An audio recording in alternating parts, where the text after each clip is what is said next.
Welcome back and thank you for keeping it Ebro TV. And as I said, I allow you to join us on our social media handles. We are at Ebro TV Kenya across all social media handles. Now, it's time for that discussion of the day. Now, we sink into the realm of health and more specifically, healthcare.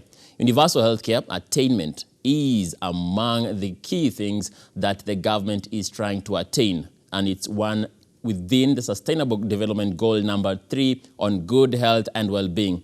Now, we had the opportunity to interact with Gilbert Osoro, UHC manager with the National Health Insurance Fund in NHIF, to get a clarified view of the strides taken so far.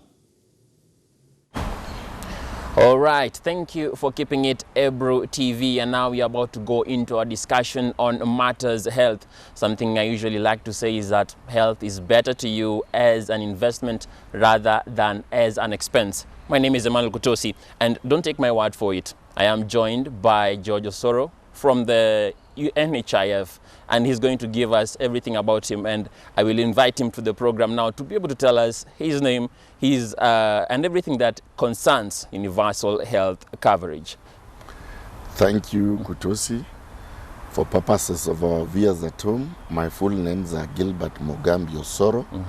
I serve as manager, Universal Health Coverage, acronymed UHC. And UHC is domiciled in NHIF. Before we start, let me first of all bring greetings from our CEO and the Board of Management of NHIF, who sent me to represent them here.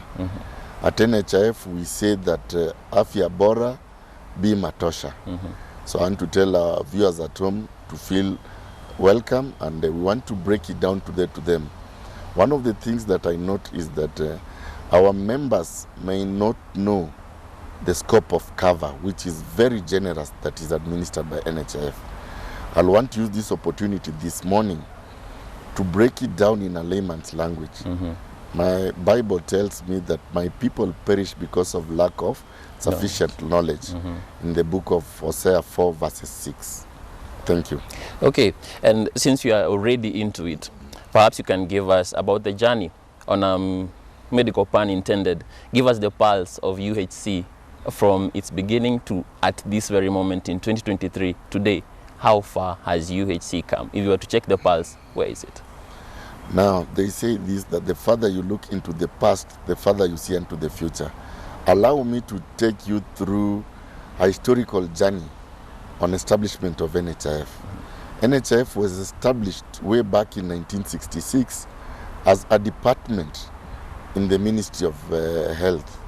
What happened in 1965, there was the cabinet meeting that came up with secessional paper number 10, which was the blueprint for development in this country. Among the key things that the secessional paper number 10 noted was that for us to be able to progress as a country, we had to put or cover members of the then civil service and citizens of this country.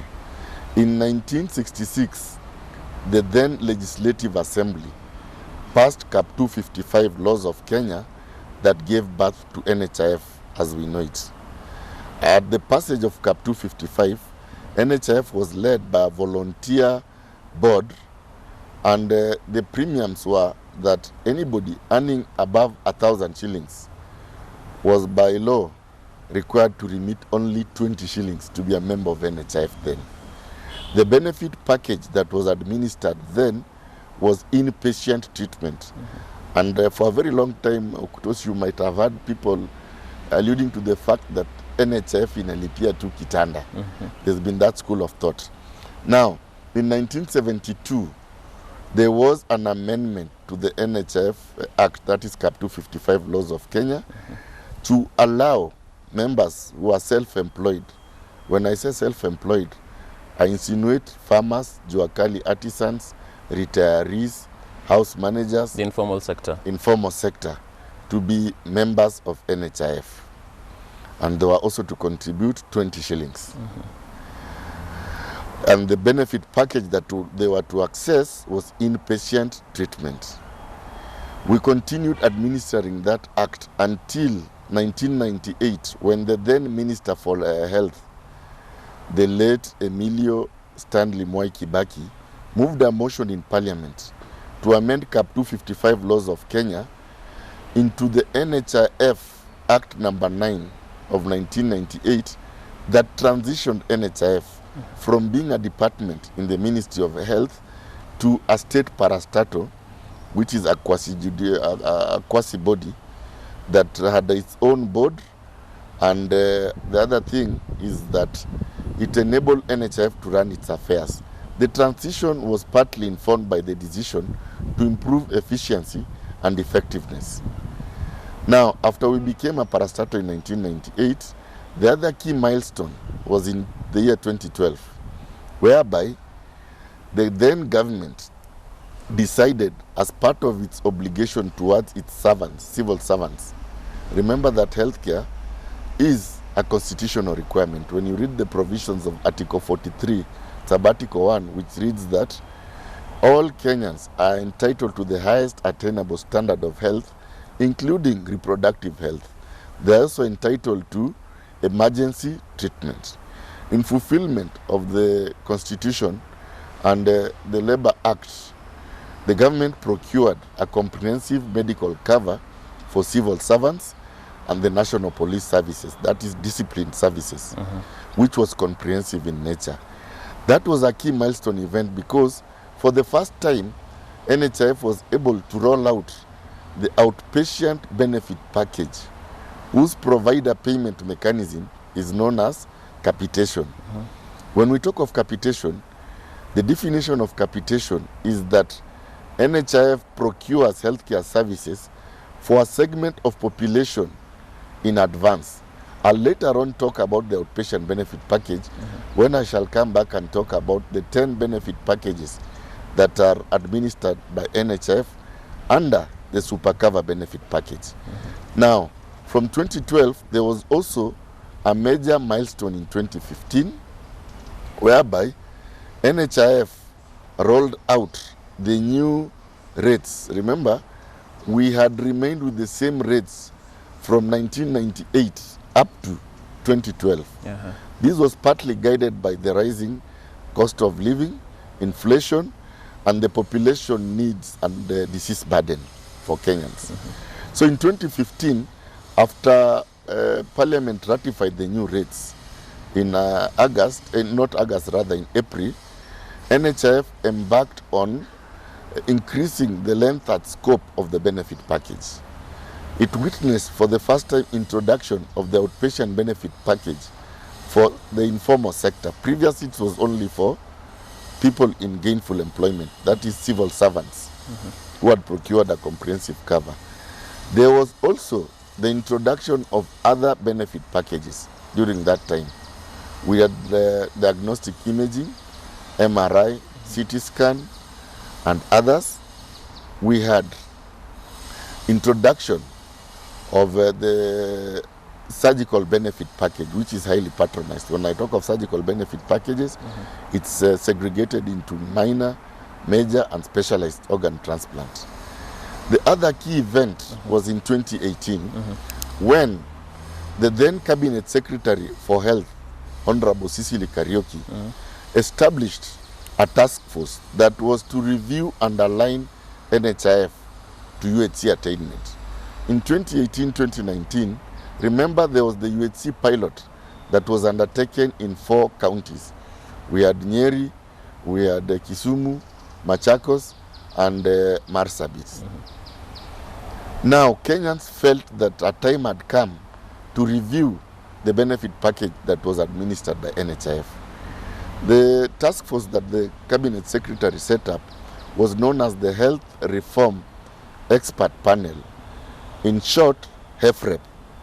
The HEFREP came up with a report that was known as the NHIF We Want, that was to transition NHIF to be the vehicle through which the government will attain UHC. So it led to, among others, the reforms that you are currently seeing. As you are aware, on 10th of January 2022, His Excellency, the former president, did apprehend his signature to pass the NHIF Amendment Act of 2022. The commencement date for that particular act was on 28th January 2022. The act came with very many reforms to align NHIF to UHC. In a nutshell, as we speak, currently we are implementing the NHIF Amendment Act 2022, which has the sole objective of aligning NHIF to UHC attainment. Yeah. And looking at the fact that you've told me there are several acts that were made before, now the NHIF Act 2022, among the things that I noted is that from the National Hospital Insurance Fund, there was an alteration to the National Health Insurance Fund. And there's also a report from the Cabinet Secretary of Health that at around July this year, it will be changing names to the National Social, I believe, Health Insurance. Social Health Insurance Fund. Yes. I find an intent, rather, of trying to break the idea that NHIF is locked on the hospital aspect, but rather it's widening out into the matters of healthcare for Kenyans. My question is, so far, how have you been able to even change the whole narrative concerning NHIF in matters of increasing subscriptions among Kenyans? Now, perhaps allow me to take a deep dive on the effect of the NHIF Amendment Act of 2022 that transitioned NHIF, aligned NHIF to UHC rather. Proceed. The effect, number one, was the change of name from the National Hospital Insurance Fund to the National Health Insurance Fund. The purpose of that particular clause was to expand the mandate of NHIF. Previously, we were only confined to dealing with hospitals. But in the new revised act, it provided room to empanel and contract professionals, healthcare professionals. Apart from hospitals, in future, we will contract consultants, pharmacists, and others as we go on. It's works in progress. Number two was to ensure sustainability of NHIF. We came from a dispensation whereby it was erroneously assumed that NHIF was the primary insurer for people who had another insurance cover. You might have heard that each time for people who have another insurance cover, whenever they go to hospital and they are treated, at the point of discharge, the providers first indicate that NHIF should take the first loss, pay the bill for whatever they can, then the insurance company, the secondary insurance, tops up the bill. To ensure sustainability of NHIF, the new NHIF Amendment Act has made it very clear that if you have another insurance, then at the point of discharge from hospital, the other insurance will take the first hit, or they'll first pay. Then NHIF will come and reimburse the rebate or the outstanding amount. The other effect of the act was to improve on governance and enhance representation. The composition of the board was revised to encompass all key players in the healthcare ecosystem. We, for the first time, provided for the Council of Governors, who are key stakeholders when it comes to healthcare. Remember, healthcare is a devolved function pursuant to the provisions of the new constitution that we promulgated in 2010. So for the first time, we provided for 2 board members appointed by the Council of Governors who are not governors themselves. Number 2, we involved members of the public in the sense that the Cabinet Secretary for Health was given power and authority to nominate 2 board members who are specialists in accountancy, law, insurance, medicine, to join the board to bring that much needed expertise to NHIF. We also have members of the Kenya Medical Association, Federation of Kenya Employers, KOTU, amongst others, being board members of NHIF. The other aspect was that to ensure that the gains that have been achieved over the years are not eroded, the Act made it mandatory that we will not revise the benefit packages that have been rolled out to the detriment of our members. So, and it also provided for review of the benefit packages after every 2 years. Remember, the new contract cycle was rolled out on 1st July by the former CS, Honorable Mutahi Kagwe, and it was meant to last for 24 months. As we speak, the new contract cycle is in its 7th month. So it will provide for, amongst other things, review of the benefit packages, and they'll be subjected to actuarial simulation. What we are saying, going ahead, benefit packages will be informed by utilization and active and the data that we collect in our database, amongst others. And according to the Act, everyone should be onboarded.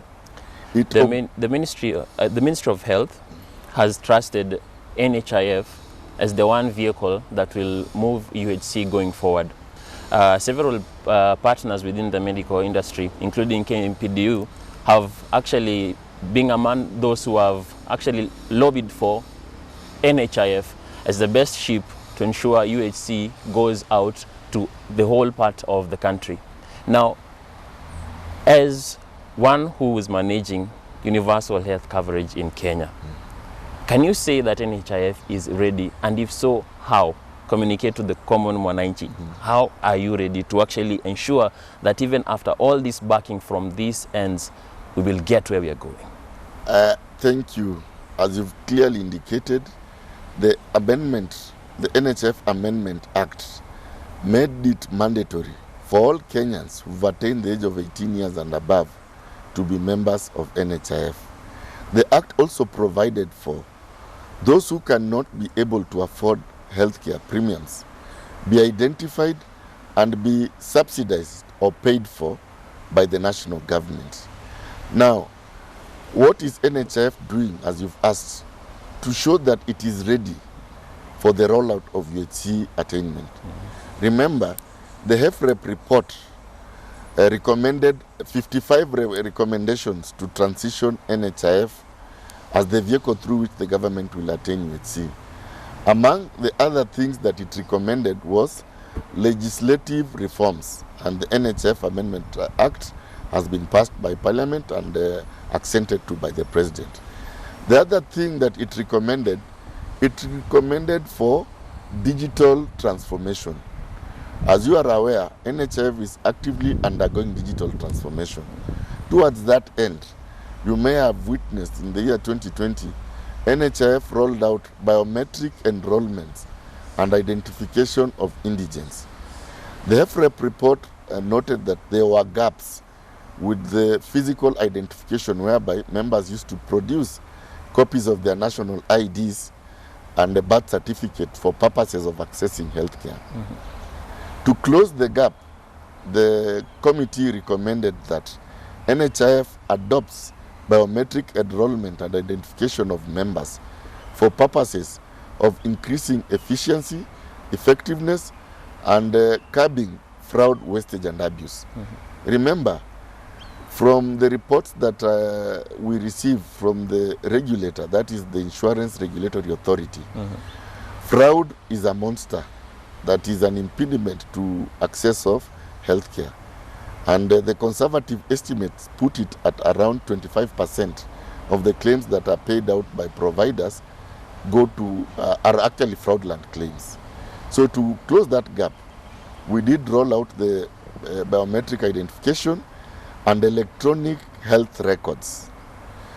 Currently, we have onboarded all private facilities in level 2 up to 6, and all government facilities in level 4 up to 6 on the eClaim platform.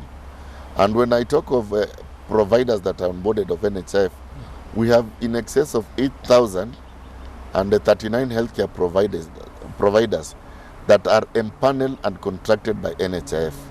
The good news is, to align ourselves to UHC attainment, we realize the critical role government facilities will play towards attainment of UHC.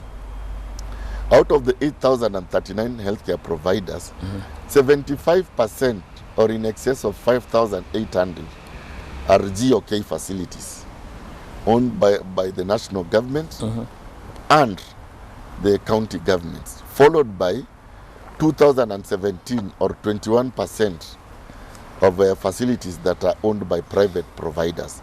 Lastly, not the least, we have around about 339 healthcare providers, or 4%, that are owned by faith-based institutions. So towards that end, in the new contract cycle, the Department of Provider Management sought to empanel and contract all government facilities in this country. So Kenyans can be rest assured that they can access services. And when I talk of services, it is the UHC Super Cover Benefit Package across the 8,039 healthcare providers that are empaneled.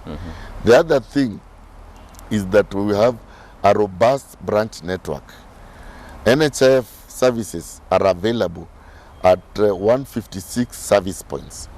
We have 70 branch offices that are distributed in the 47 counties. We have 53 satellite offices that are also in the sub-counties. And I want to report that we have 53 points of services at the Huduma centers, making it 156 points of service. So Kenyans can access services across all the territorial boundaries of this republic. The good news is that the branch networks are connected through the use of ICT. We have a robust ICT platform that ensures that all points of services are interconnected. The other thing that NHIF is doing to align itself to UHC attainment, we have the current implementation of the new organizational structure and the right placement that is ongoing. Remember, in 2020, the Board of Directors did submit to statutory SCAC, State Advisory Committee, the instruments, the HR instruments, that is the organizational structure and HR instruments for purposes of aligning NHIF to UHC. The organization structure was ratified by the full board meeting that was held in 30th September last year, and we are, as we speak currently, we are at the tail end of implementation of those instruments to align ourselves to UHC attainment. The other thing that we are doing to ensure that Kenyans get value for money, the HEFREP report recommended that NHIF transition from being a passive purchaser of healthcare service to strategic purchasing of healthcare services. And when we talk of strategic purchasing of healthcare services, we have to look at three things. One, we look at the population needs of a country. What do Kenyans require? At NHIF, we say that the customer is the king, and the customer is always right. So we did a baseline survey to ascertain the needs that Kenyans require in terms of healthcare. And there was a team that went around the country. If you recollect, in 2019-2020, we had the Health Benefits Advisory Panel, which is acronym HPAP, that was led by the able Professor Gilbert Kokwaro from Strathmore University and team that went around the country picking feedback from Kenyans on what they felt should be captured in the UHC Essential Benefit Package.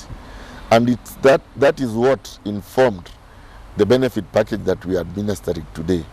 Now, when it comes to strategic purchasing, one of the things we consider is that we must purchase healthcare services taking into mind cost effectiveness. We want to harness the benefits of bulk purchasing.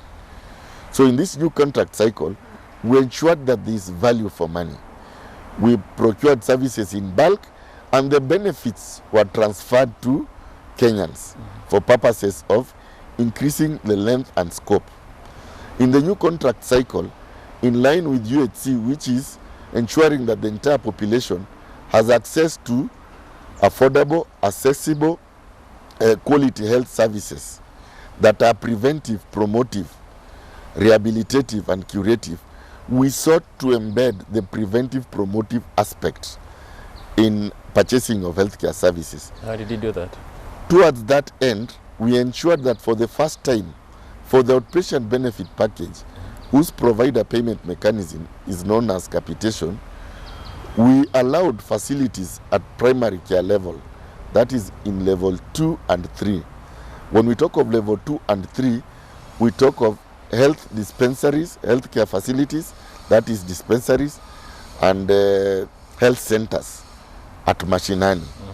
Remember, this new Kenya Kwanza administration, as part of the government manifesto, said that there should be a deliberate paradigm shift from investment in curative healthcare, which was taking 45%, to preventive promotive healthcare, whereby a shilling in preventive promotive healthcare will save an equivalent of 9 shillings when we do clinical interventions at a later stage when patients are sick, in stage 3 or 4, for example, in cancer. So to do that, we have embedded screening. We are talking of, for breast cancer, which has been declared a national disaster, we have embedded specialized ultrasound as part of what will be administered as primary health care. We have embedded mammography, which is the test to detect any presence of breast cancer. We are looking at issues like end-stage kidney disease that are prevalent now. You might have noted that the third highest cost driver when it comes to the benefit packages in NHIF is the dialysis benefit package, whereby in recent years we have witnessed a number of Kenyans being treated for end-stage kidney disease. Whereby I did mention when we started this show that for the dialysis benefit package, NHIF reimburses comprehensively 2 sessions of dialysis at 9.5. If you calculate cumulatively, that is 19,000 in a week. In a month, it's 76,000. In a year, we are talking of 996 or 1 million Kenya shillings from the 500 shillings that our members contribute. Instead of paying $1 million, we are saying we will introduce annual medical checkups at these primary care facilities that will, among others, check what is known as the liver function test, so that we do not treat you and spend $1 million, but rather arrest illness before it becomes catastrophic, amongst others. You've given us the whole breakdown of what NHIF is doing to ensure that coverage goes to each and every Kenyan. And among the things concerning universal health coverage is the fact that to attain it at 100%, it's more of a combined effort among all the stakeholders. That means the people, that means the service providers, and even the government as a whole. Now, my question is this. When you're looking at the private sector, it's not one that you could really put aside. However much the government hospitals have been onboarded into NHIF and all, what is the role of the private sector in facilitating UHC, and how are you accommodating it? Very important question. As you've captured it, healthcare, provision of healthcare is not confined to government facility, or is not a functionality of government. It encompasses the entire healthcare ecosystem. We are looking at the government, we are looking at private providers, and when we talk of private providers, we are looking at faith-based institutions. We are looking at private hospitals. We recognize the key role the private healthcare, private sector does to complement the government effort. Number one, as I mentioned when I spoke about empanelment, we have in excess of 2017 private healthcare providers that are empaneled and contracted and spread across the 47 counties in this country that offer services to NHIF members. We are also looking at the 339 faith-based organizations that are owned by churches, mosques, that offer services to NHIF members. They also support us in the sense that they do sensitization on the scope of the benefit package. They sensitize our members, They also complement NHIF when it comes to biometric enrollment. Remember, when we roll out biometric enrollment, apart from NHIF branch network, enrollment is also being undertaken at the point of accessing services, including the private and faith-based institutions.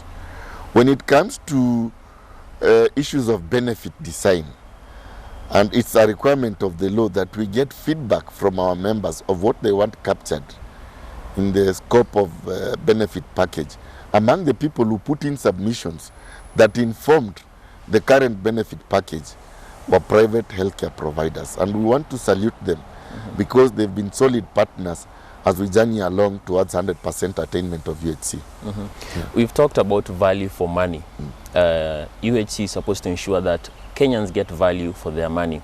When we extend out into the private sector, how are you ensuring that there is more of a standard quality, that if Mwananchi goes to a public hospital, the quality of treatment they receive, there is not that much disparity from the treatment they would receive from a private facility? How are you ensuring that even as you facilitate the treatment of Kenyans, that there is a standard quality, that what you have paid for is quality for the common Mwananchi, regardless of where they access health services? Very important question. Now, I did mention when I defined UHC that it's ensuring all people have access to affordable, accessible, but the big one, quality healthcare. Underline the word quality. And what we've done in terms of quality at NHIF, we have a full-fledged department that is called we have the Department of Provider Management, which has a division that is known as Quality Assurance Division. Now, the functionality of that department is, one, to accredit healthcare providers having inspected and confirmed that they meet the threshold. Remember, the functionality of empanelment was removed from NHIF and taken to the regulators, the Kenya Healthcare Professional Oversight Authority, that is KHPOA, the Kenya Medical Practitioners and Dentists Council, and other professional bodies pursuant to the Section 30 of the revised NHIF Amendment Act. Now, to ensure that whatever we empanel meets the expectations of Kenyans, these professional bodies are part of the teams that undertake due diligence to confirm beyond reasonable doubt that the facilities that are being contracted to offer services meet international standards. But having said that, it's not enough to contract. Remember, healthcare is a continuous process. Inspection is a one-off event. At NHIF, we have quality assurance officers who are in all our branch network. These quality assurance officers are clinical officers, nurses, and other medics who undertake due diligence to confirm that the treatment plans that are being administered to our members are, one, meet the standard operating procedures, the SOPs. Two, the quality of care is not compromised. And the new contract cycle requires healthcare providers to hold what we call work improvement teams, acronym WITS, where matters of quality are discussed for purposes of improving the outcomes of care. Now, in breaking out the whole UHC concept, health in Kenya has been more of a debate between the haves and the haves not. You find that since I consider my status maybe financially to be on the lower end, I view this as not something that I ascribe to. It's not something for me. How would you bring this concept down to each and every Kenyan to understand that UHC is here for each and every Kenyan? How have you been able to break into those fragments within society that it's not deserving of me, or I do not qualify for this? How have you been able to do this? I'll look at it from two perspectives. One is the NHIF Amendment Act that first of all obligated all Kenyans to be members of NHIF. And two, the act made it mandatory for those who cannot pay to be identified and be subsidized or sponsored by the national government. So in a nutshell, all Kenyans, irrespective of their status in society, must be members of NHIF. The philosophy behind it, and to break it down for each of our members, is that the rich support the poor, the young support the elderly, the strong support the sick, the invalids. And what we are saying at NHIF, for us to attain universal health coverage, there must be equity in access. Remember, Section 3 of the Constitution of Kenya says that no one should be discriminated on the basis of race, gender, sex, or income. So the government has put into place mechanisms to ensure that no one is discriminated when it comes to access to healthcare. Secondly, in the new contract cycle, we set out to harmonize reimbursement rates across all cadres. In the recent past, NHIF used to reimburse providers separately and based on local arrangements. But in the new contract cycle, in line with UHC attainment, we harmonized capitation payment. For example, for all providers in level 2, 3, we reimburse for purposes of capitation, that is the outpatient benefit package. We standardize the rate at 1,000 shillings. For facilities in level 4, whereby we have members who hail from chronic ailments, who are referred from the primary network facilities, we reimburse comprehensively at 1,400, irrespective of ownership. Same case to other benefit packages. We are looking at diagnostic imaging, whereby an MRI is at 9,600, CT scan, dialysis, it's standardized irrespective of the facility you access. And in line with the Kenya Kwanza Manifesto, going ahead, we will reimburse as per what we can finance sustainably, irrespective of the CAF level of the facility. Yeah. Sasa sote tuko sawa, nchi moja yenye usawa, tunasonga mbele pamoja. NHIF, nobody's left behind. One love, one people, sustainable health for everyone.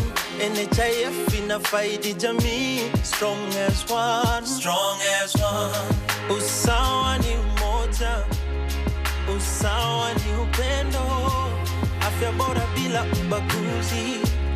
UHC super cover. Usawa ni umoja, usawa ni upendo, afya bora bila ubaguzi. UHC super cover. NHIF.